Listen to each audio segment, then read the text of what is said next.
सुंदरगढ़ जिला कोईरा ब्लॉक अंतर्गत डेंगुला पंचायत बंदल ग्राम में जिंदल फाउंडेशन सहयोग में महिला माने आज स्वावलंबी होने सफल होती। गत किछि वर्ष धरी जिंदल फाउंडेशन पक्षरु ग्रामांचल एसएचजी महिला मानक आर्थिक भाव में सबल करने उद्देश्य विभिन्न सहायता जोगे आसुछि। एହାର अंश रूपे मुढ़ीकल खोली मेसीन सहित अन्य यांत्रिक साधन जोगाई दी जाइतिला। संपत्ति छतु चाष महिला मानक छतु मंजी पॉलिथिन एवं आवश्यक सामग्री जोगाइबा सहित ट्रेनिंग दी जाइतिला।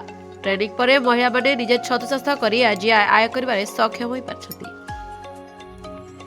जिंदल फाउंडेशन एही प्रयास द्वारा ग्रामांचल महिला माने स्वावलंबी हेबा सहित स्वाभिमाने जीवन यापन करछथि।